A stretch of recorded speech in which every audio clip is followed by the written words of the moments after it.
Bismillah ar-Rahman ar-Rahim. Alhamdulillahi awwalihi bila awwalin kana qablah wa akhirihi bila akhirin yakunu ba'dah alladhi qasurat an ru'yatihi absarun nazirin wa ajazat an na'atihi awhamul wasifin thumma salatu wa salamu ala sayyidina wa nabiyana habibi ilahi rabbil alameen abil qasim Muhammad وعليه الطيبين الطاهرين المعصومين المظلومين ولعنة الدائم على أعدائهم أجمعين من الآن إلى قيام يوم الدين. أما بعد فقد قال الله تعالى في محكم الكتاب المجيد بسم الله الرحمن الرحيم ومن ورائهم برزخ إلى يوم يبعثون. The verse which mentions in regards to the Barzakh, the purgatory or the intermediary world, which is supposed to come before the day of judgment. There are a lot of questions in regards to this world. Where does it exist? What happens in this world? And what is the best way of entering this world? How we will benefit? How long this world is? In order to look into the phenomena of Barzakh, it is important to focus upon the traditions of Ahl Bayt and how Quran and how exegists have given an explanation of these verses. The reason because is that our knowledge is very limited and we have to rely upon those individuals who are knowledgeable. Prior to entering into the discussions of Barzakh, I just wanted to point out to one of the key stage before a person enters into Barzakh, which is death and the funeral that takes place. Death itself, it's a topic in itself. Just wanted to point out to the tashiyya of the mayyat, the funeral. In that regard, there's so much amount of emphasis by Masumin alayhi salam to attend from a Islamic law point of view, from the Shari'i point of view, it's wajib, as we all know, and one really have to go and attend whenever a funeral is taking place, as it's a wajib kifai, meaning that when a person who is Muslim died, another person is taking care of the ghusl, kafan and salatul mayyit and dafan, then it is not obligatory. However, it's obligatory upon all Muslims to attend. If another Muslim is participating and taking care of that, then it doesn't become obligatory, but it becomes highly recommended, to the extent that the Masumin have said that a person who attends the funeral and who gives shoulder to the mayyit, the sins, the kabair, the greater sins will be forgiven of him. We don't really find this strong of a riwayat in which it says the greater sins are forgiven. But in this particular riwayat it says a person who gives shoulder to a mayyit, his greater sins are forgiven.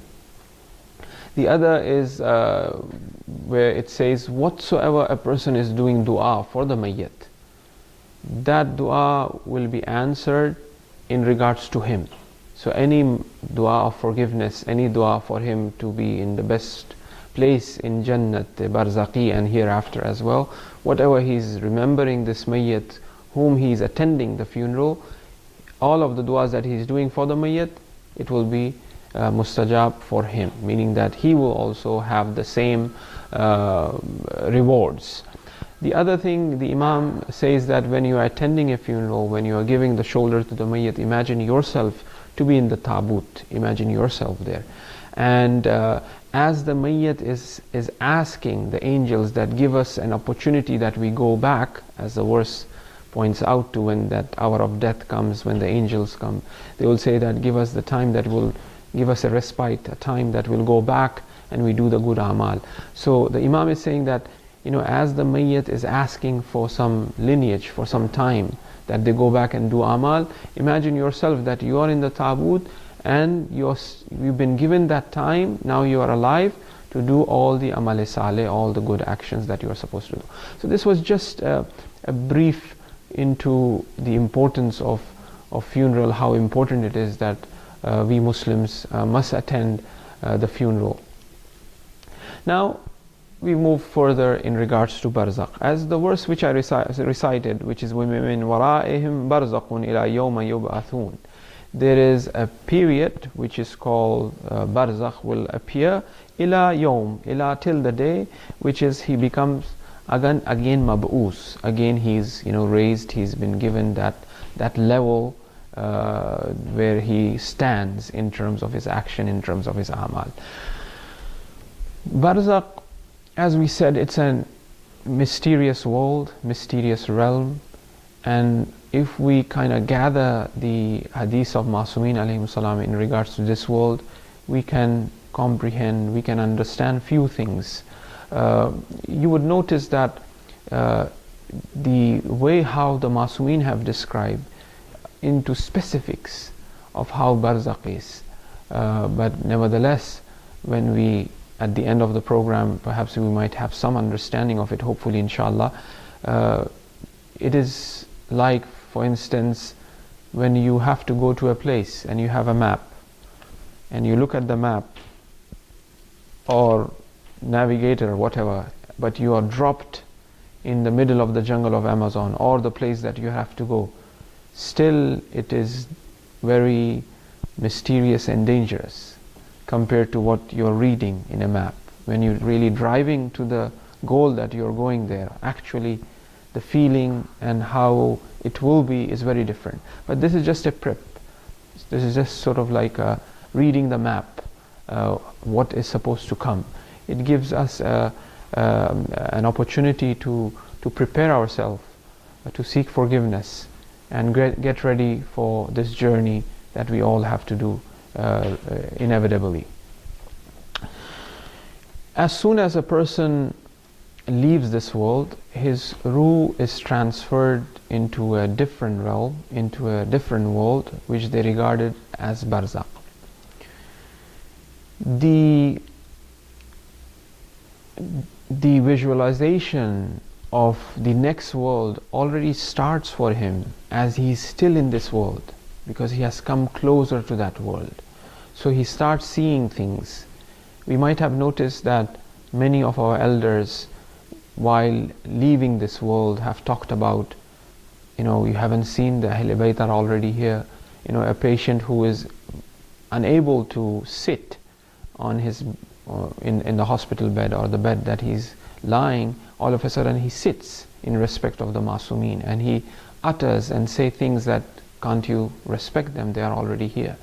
So even before a person enters into that spiritual realm, into that Barzakhi realm, he started seeing beings or figures that live in the spiritual or Barzakhi world. There's a department called Near Death Experience, NDE, established here in America, and most of the hospitals, they have an office in order to record what happens when a person is about to die. And they all have recorded, for example, a near-death experience, how and what happened, how they faced it. The people were operating, the doctors were operating, and I was up there watching them that they are operating. Or they have recorded such as, a tunnel and a light, and they are moving in that direction. Or they have mentioned that they saw their pope or their religious figures, that they came. Or they recorded that there were some beings, some people, or even family members, that they were speaking to each other while I was out of my body, and they were speaking in a very, very different language that I couldn't figure it out what they were talking. Things like that have been even clinically recorded by the department of NDE. We find similar traditions in regards to the experiences that a person who is about to die and entering into Barzakh have. But as a conventional understanding, or as a layman's understanding of Barzakh, is that when a person is driving a car and he comes out of this car and then he turns the engine off and he sits in another car, to continue his journey, for example. So the nafs and the soul in this body, basically as this body is no longer fit to travel any further, it leaves it here. This nafs goes to another body which is fit for that realm, for that world, to really continue his journey towards Allah subhanahu wa ta'ala, which is the next world, which is the meeting with Allah subhanahu wa ta'ala, where Allah He Himself says that Ya ayyuhal insan innaka kadihun ila rabbika kadhan famulaqi. You are toiling towards Allah subhanahu wa ta'ala. You're on a journey to really, every human being, every human soul is on a journey to meet Allah subhanahu wa ta'ala. So this is just an example that this body is not capable to continue in that realm of Barzakh. So it comes out from this body and enters into another body. Another example given that we could comprehend is the example of a dream. That when a person is on his bed, but he dreams, he suffers, or he enjoys the pleasures as well, and he has a form there in that lucid, in that dream world. He has a form, he has a body, but at the same time he's suffering and also enjoying the pleasure as well, regardless of whether he be in a state or on a bed that is $1 million bed. But in his dream, if he's suffering, he's suffering. So therefore, regardless of this body, if it deteriorates or decomposes, or it remains intact, like some of the bodies of the awliya, it doesn't really matter. But it enters into a new body, and which is basically the body for that realm, for that barzakhi realm, for that spiritual realm. There are three categories of souls in Barzakh. One are those in regards to as-sabiqun, and they have already the foremost one, and they are already in the paradise of Barzakh, in the Jannat of Barzakh, as in one of the letters of Amirul Mu'mineen, which says to his son that qabr, grave, is rawdatun min riyadil jannah, is a rawda, it's a shrine or it's a place from which is part of the Jannah itself. So those who are the sabiqun, they already enter the realm of paradise. They already benefit from that Jannah that is there. And at the same time, there are certain individuals who are kafir, and for them it is also very clear in according to the verse that they enter the hellfire right away, the hell of Barzakh, still not of the hereafter, because hereafter means whatever is here, meaning that all the earth and moon and sun, everything have to cease, everything have to be, basically have to have that death, and then it enters into another stage. Kullu nafsin dha'iqatul maut. Every nafs, every being have to taste death, and then after which they enters into a different world altogether. That's hereafter. That's in the state where we are talking about Day of Judgment. Anyway, now going back onto, so there's one category who already in a bliss enjoy the pleasure. There's another category who are straight away, as soon as they leave this world, they enter into the hell of Barzakh and they suffer there. Then you have the mediocre ones, that their decision is still undecided. What is going to happen in regards to them. So they go into a state of limbo, into a state of long sleep. Basically, they are in the state of long sleep, which in itself is quite horrific to really think of, that such a long sleep that still people are sleeping like in a state of a coma. So you have these three categories. Now let's look at some of the examples in regards to the entrance into Barzakh after a person dies. What really happens? Obviously, in this worldly plane, you have, ghusl, kafan, mayyit, salat al-mayyit. This is the preparation of the body that is done. However, he has already gone in Barzakh. The soul is already in Barzakh. And after that is the burying of the mayyit. There's one incident reported by Allama Tehrani a student of Allama Tabatabai in Ma'at Shanasi. There's I think about 10 volume about the Day of Judgment, which it talks about death and Barzakh and the Day of Judgment, in which he mentions an incident from one of his students who was a doctor by profession. And he used to attend his lessons of ethics, of akhlaq. And one day he came running, and he reports that I had a very strange witnessing as I was, coming to your lesson, and I saw this incident. And he reports that there was a mayyit, and I saw a black dog sitting on this dead body. And as it is usually the habit to take the dead body and circumambulate the grave of the Masumeen or take it inside for the barakah, as soon as this funeral reaches the gate of the shrine of Amirul Mu'mineen, this black dog jumps down from this mayyat and he sits there. And they took the mayyat inside, and the tawaf, or even I think they do the salat usually in the sahan, and then the mayyat was brought back, and this dead dog once again goes on top of this body and sits on it. And then he was shocked to see this, and he explains this is like the spiritual unveiling or the mukashafa of this doctor.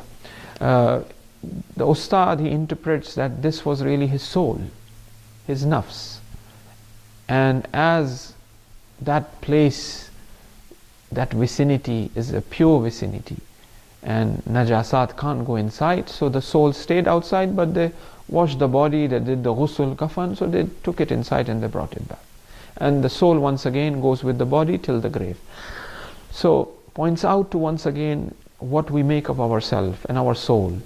That would be another discussion in itself, and how can our soul take these different forms, as it is from a very subtle material. It's not a hard material like our body, or it's not pure as our spirit, but our soul is a very khamiri, it's like a subtle material which we make with our actions. So leaving that aside, now the questioning of the grave. As they say that once the dead body is laid inside the grave, or once it enters into the realm of Barzakh, you have the khutbah of our fourth Imam, where he used to recite in the Masjid al-Nabawi, and he used to remind people, and he used to say that, do you know what would be the questioning of the grave from this Nakir and Munkir? Now this Munkir or Nakir or Munkir, which is known usually by all of us, are these two malak, are these two angels who are designated, who are there to really question us. Now these angels are either very dreadful, very scary, or they are really mubashir or bashir. They are the one who give good news, depending on our actions. Because angels are pure being, and for pure being, they cannot imagine that anyone could go against the will of Allah subhanahu wa ta'ala. They are that pure.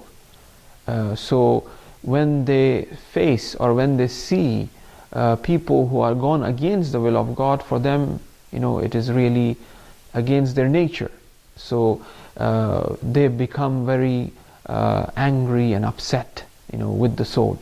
Apart from that, like we said, this is our own, in a way, reflections in these pure beings that have come to ask and question us.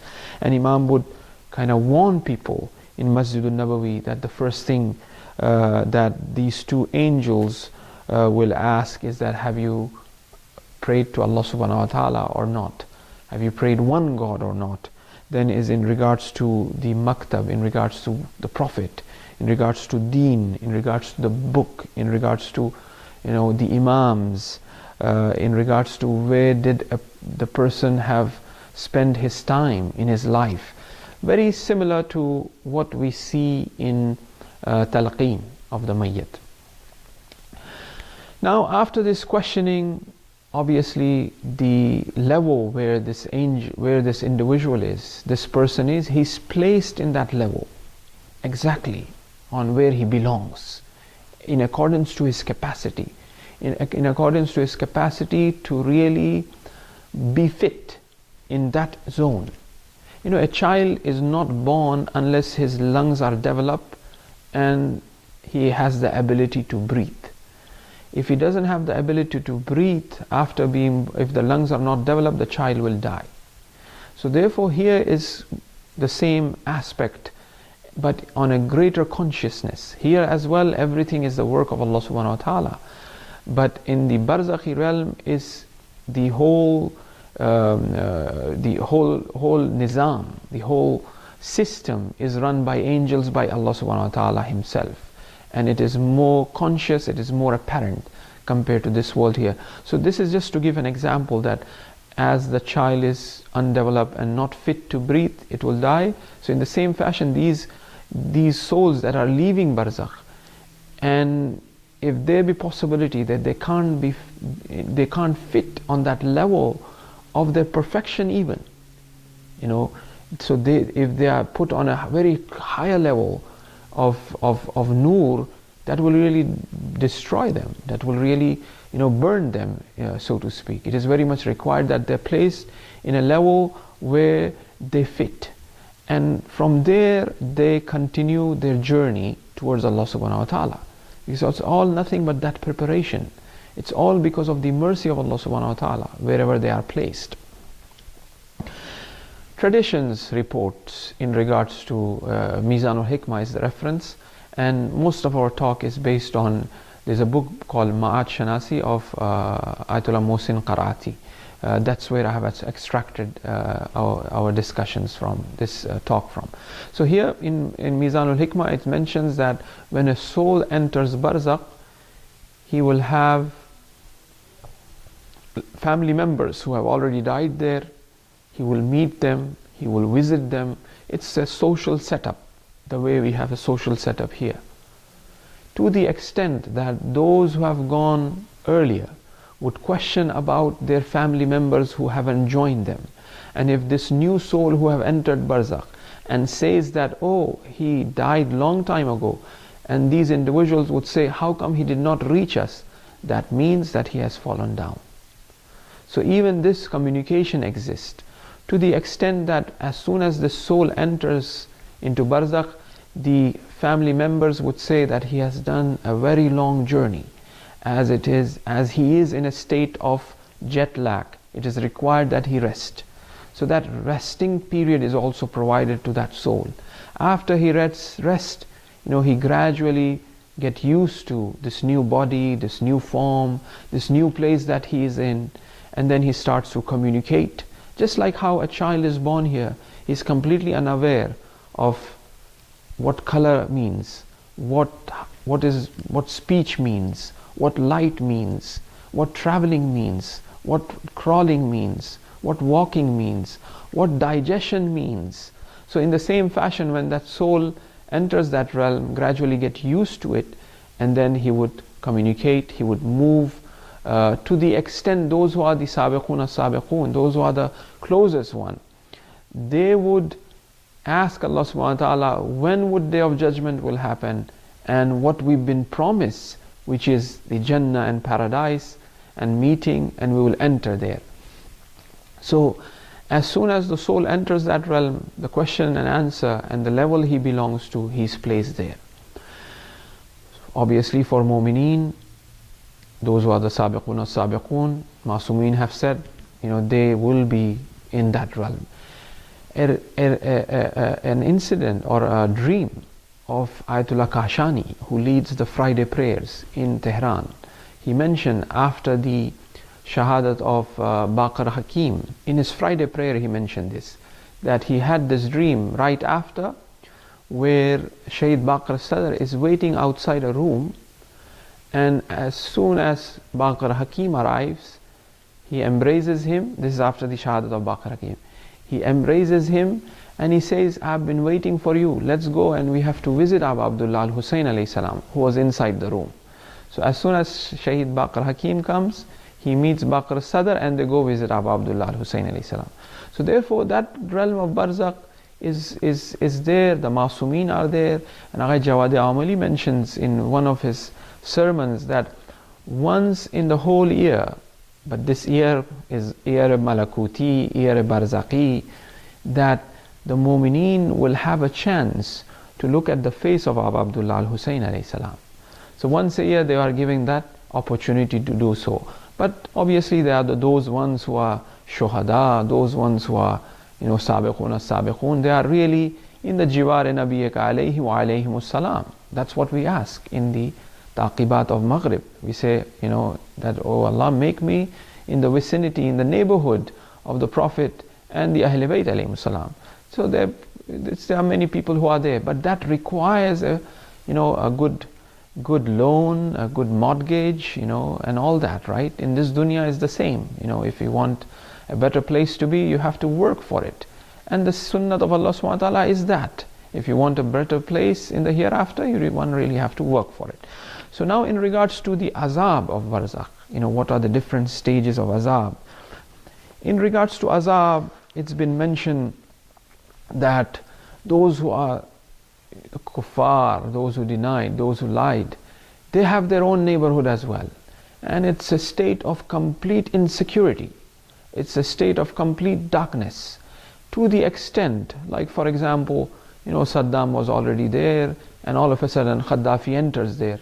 In this two-room, they will be fighting with each other. They will be, we were already with Fir'aun, we were already with, all of these individuals who were kind of tyrants and doing zulm on their people, usurping their rights, so on and so forth, and all of a sudden now another joins them. So it creates that havoc. It creates that, it's insecurity. They are insecure of each other to the extent they will use bad language against each other. They will fight with each other to the extent the angels will come and separate them. But still they will have to live there in this state of insecurity and instability and in utter darkness.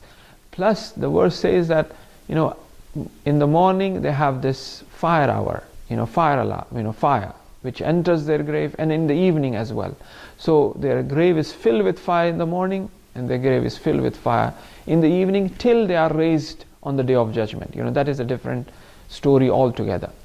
So, but they are placed on that level where they really belong to, in regards to what they have acquired in this world. Few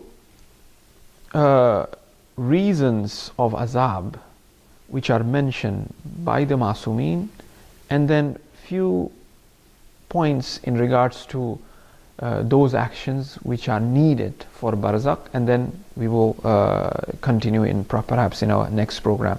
First, in regards to those who will face trouble in Barzakh. Very famous hadith, we all know, the sixth Imam have said, and that I'm worried for my followers in regards to Barzakh.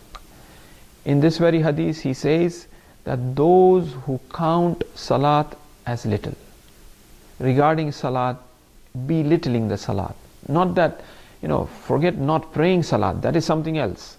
A person prays salat, but he regards it as, without ahmiyat. Shaykh Mutahari gives an example. Somebody knocks your door.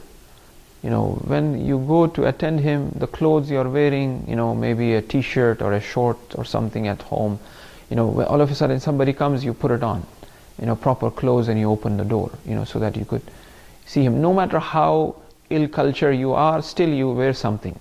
You might be saying that, oh, here, in America we all wear shorts and t-shirts, and there is obviously there are limits and levels of it. So a person who is not wearing a shirt at all, obviously he will at least put on something, to open the door. Or even if he has gone, he knows that he will be embarrassed from inside. Oh, I should have, should have put on something. He would at least acknowledge that. So this really means that there is some truth to it. We can't deny that. In whatever state he goes, and if he's in a not proper clothing, he would be embarrassed. For example, if he goes there in a not proper clothes, and all of a sudden there is, somebody who is, his CEO or his company director or somebody showed up for a surprise, he would be embarrassed. So this really means that, there's a thing called ethics, there is a thing called moral, akhlaq, which is in the nature of insan. So now, going back onto the example given by Shaheed, he says that it is like that. When you are going to meet Allah subhanahu wa ta'ala, which is salat, obviously you should have proper clothing. Perfume yourself, wear those clothes which are mustahab, have a special designated place where you should pray. Everything is interrelated with each other. Like for example, they say, I was reading the traditions in regards to kafan, they say you should make your kafan the ihram that you have used for Hajj, so that there is less of a azab, or there is reward for it, what you have done. Or for example, it says when the soul is about to depart, take him to the place where he always used to pray, so that his soul leaves the body easily. So everything is related to each other. It's interrelated. It's like you have a beautiful Persian rug, and if you take one thread out, those who are an expert in recognizing what rug is good, they would say that, oh, see, there is one thread missing there. We might not be able to see it, but those who are experts in it, they would. So obviously we are talking about malaika here. So here it says those who regard salat as little, it could be the way I pray it, the place I pray it, the clothing I pray in, I don't pay importance to it. While I'm praying it, my mind is wandering around. All of these things need to improve. Maybe I'm watching a TV and I don't want to, the prayer of azan time came, but I don't want to get up and leave, for example. The second is not helping those who are in need. Those who are in need, mustadafin, those who are weak, you're not helping them. You overlook their demands and desires and what they want in terms of when they are in need. Many incidents been reported in regards to the Prophet.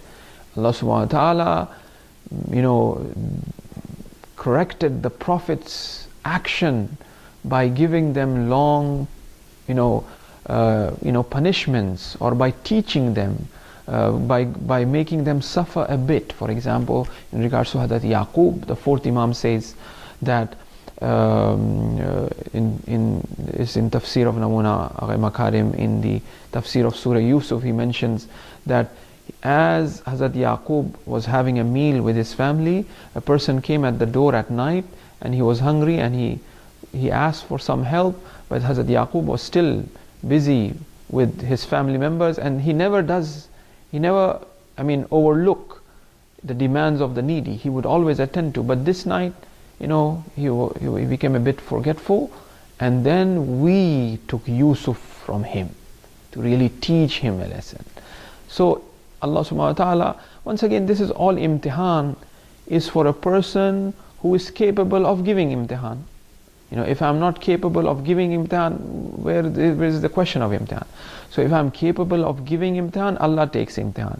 And when Allah takes imtihan, obviously there is a result. Obviously He raises the darajat. He raises the level of those people.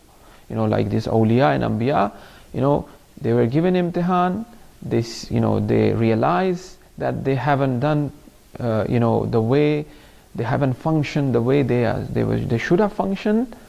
They rectified it, they seek forgiveness, and their darajat was elevated.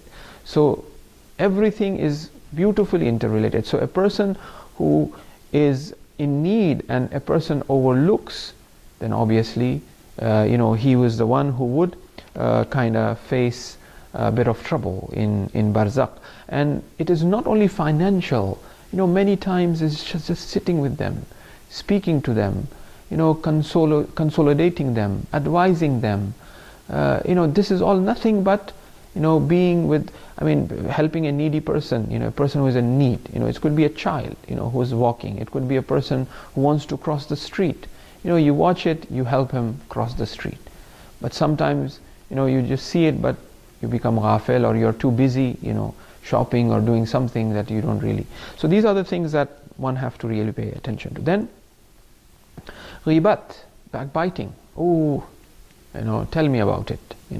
There's a clear verse in regards to that, that it's eating like dead flesh, which that is a topic in itself, which we don't really get into. And Imam says that there are two there are two major causes of the azab of Barzakh.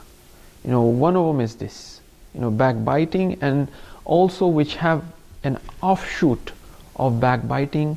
They call it sukhanchini, which means, listening from here, going to another place and quoting what was happening here, what's been said here, just to create that rift or ikhtilafat and all that. And the fifth thing, because we got the Chinese whisperer, speaking here and there and taking words from one place to the other, which included in that as number 4. Fifth thing is those people who do not pay attention to taharat and najasat, things which are tahir, things which are pure, doesn't pay attention to najasat, things which are najis, to the extent Imam goes to depict the tarashuat, meaning that which really drips out.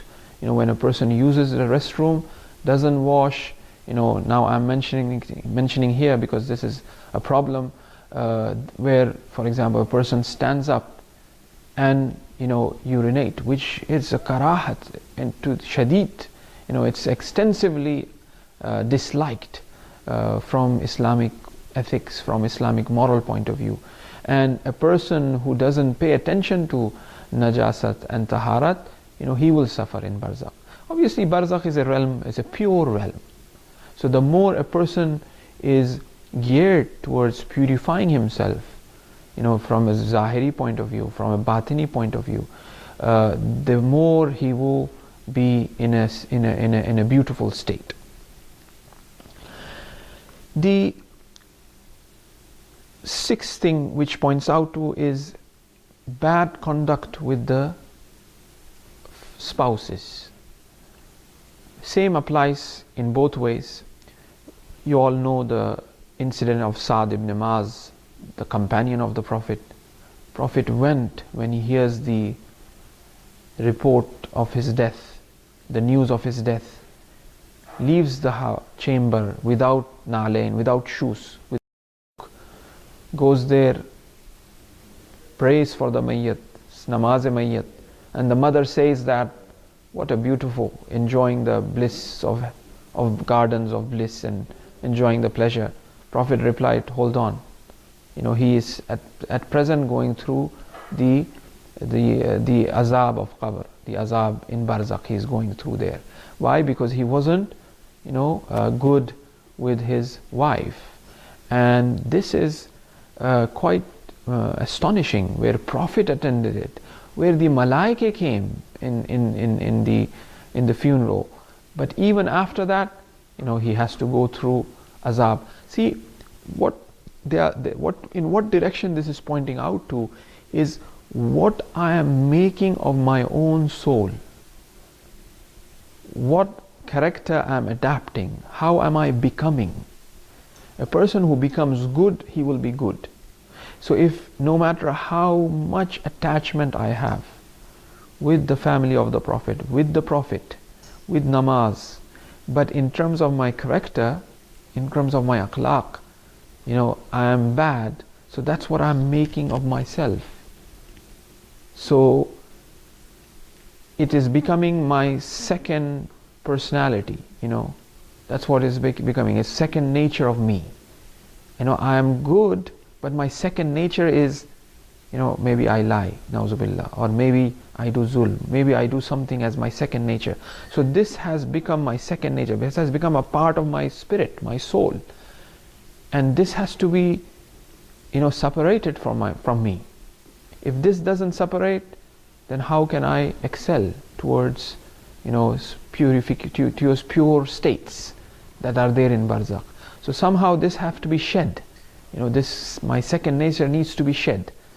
If I have the second nature as being jealous, if I have the second nature of being arrogant, then Jannat is not my place. If I see another mu'min is on a higher level, I will be jealous of that person, because my second nature is being jealous. So that's not my place in Jannah. Then Jannah is a place for those who have no ill character, no jealousy. So now that's what it's pointing in that direction, that if my second nature becomes a person who is, gets angry and upset and yells and at the same time he's a mu'min, at the same time he prays namaz, at the same time he does everything good. When there is majlis of Imam Hussein, he cries as well, but that quality has developed in himself. So he needs to really watch that. Then you have the issue of a person who is in Barzakh, as we said that it is also for those who are the wives as well, not just husband. Is that they say that there are three types or three categories of women who would have ease, peace, pleasure in Barzakh. They will enter paradise. There will be relief for them. One is the one who behaves or endure patience vis-a-vis the bad conduct of the spouse. The second is the one who is happy with the earning of the husband, meaning that he doesn't have desires, he doesn't trouble him with whatever economical state the family is, the husband is, she is happy with it. And number three is the one who forgives the meher, the marriage gift, dowry, which we call it, but it's actually a marriage gift that is given, the meher. If she forgives that, she will be in a very blissful state in regards to Barzakh. Now, as we have entered in regards to the pleasures that a person could have in Barzakh, very briefly I will finish that, and then inshallah we will end over there. We find many traditions in regards to how people will be benefiting or having a good time in Barzakh. First and foremost, it's undeniable, and that is that وَلَا تَحْسَبَنَّ الَّذِينَ قُتِلُوا فِي سَبِيلِ اللَّهِ أَمْوَاتًا بَلْ أَحْيَاءٌ عِنْدَ رَبِّهِمْ يُرْزَقُونَ. The shuhada. Do not count those people who have given life in the way of Allah subhanahu wa ta'ala as dead. Rather, they are alive and they are enjoying, they are benefiting, they've been provided the sustenance.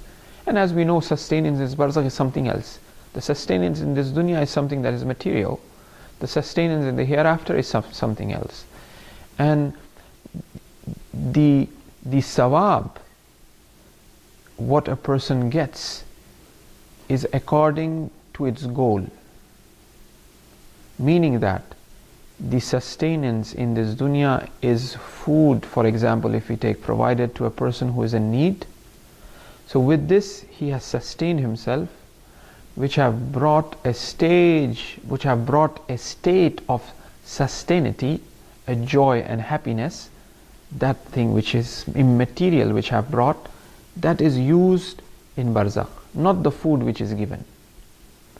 So that state which a person have entered by utilization of this food which is provided. That's why we have the culture or the habit or the traditions points out to you should do infaq. You should give in the way of Allah subhanahu wa ta'ala, so that they get the sawab over there. So here, first is shahadat. Then is the second thing mentioned here is tabligh of religion, propagation of faith. Different forms and types of propagation that we see today. It's one of the things that is the seerah of the prophets, Anbiya and Awliya. That's where they were here for, and to propagate. But once again, all of these different things have to be nicely and well calculated. There's a saying, we went in order to do sawab, but we become kabab. We went in order to do something good, but eventually we burnt ourselves. So, a person wants to do tabligh, when he really wants to do tabligh, but on the contrary, instead of inviting them, they all kind of run away from accepting tashayyu by actions that we do, or sometimes our actions, we call those actions as good, and tablighi and religious actions.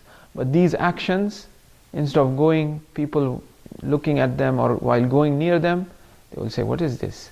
So second is tabligh, but each and every action, law, behavior have to be well calculated. Then is dying on an eve of Thursday or on a Friday. This person will have bliss in Barzakh. I mean, so much emphasis of a Thursday and Friday, really. These Thursday night and Friday is very important days. This is really pointing in the direction that we really need to be on guard.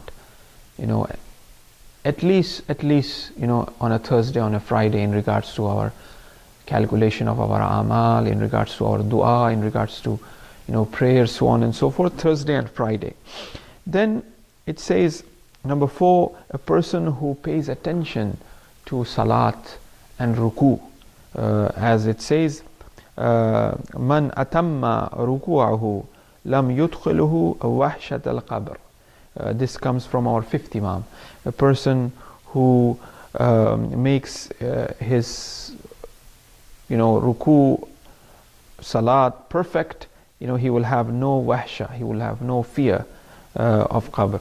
Then number 5th is the wilayat of Muhammad wa ali Muhammad, which will be a bliss, as Rasulullah Khuda, he himself, Prophet, have said that our love will come in different stages. Number 1 is at the time of death, when that angel comes to take this ruh, our love will come as an aid. Then number 2 is at a time where the angels are inquiring, the angels are questioning in the grave. Number 3 is at a time where a person is raised from the grave on the day of judgment.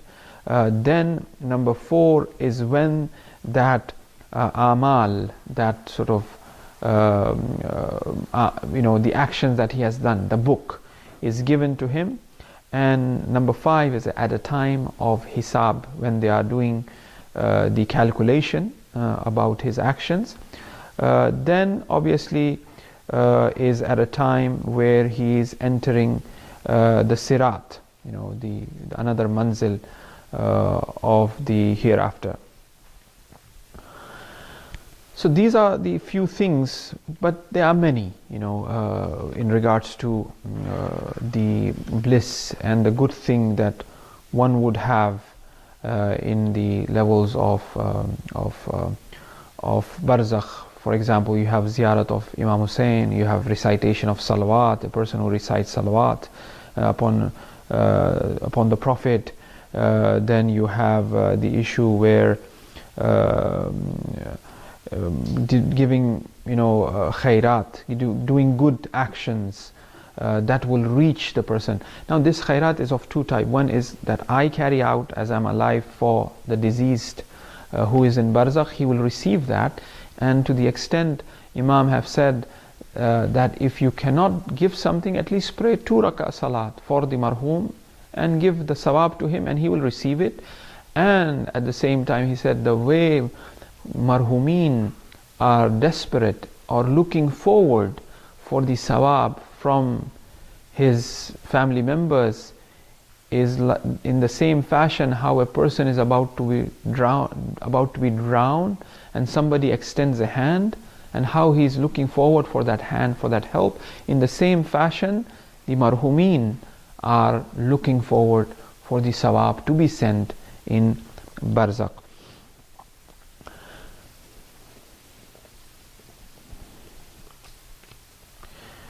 These are the few important events or few important issues that really takes place and happens in Barzakh, and we also pointed out to how a person could acquire sawab, could be in a better state, and at the same time those things which kind of deteriorates, which kind of puts him in a bad place, bad state as well. May Allah subhanahu wa ta'ala with His ultimate grace and mercy give us strength and tawfiq opportunities to do his zikr, to do good in this world for the sake of the Masumeen alayhimus salam, inshallah, and so that we have the best of the life in this world, the best of the life in Barzakh, and also in the hereafter, inshallah. Sallallahu ala Muhammadin wa alayhi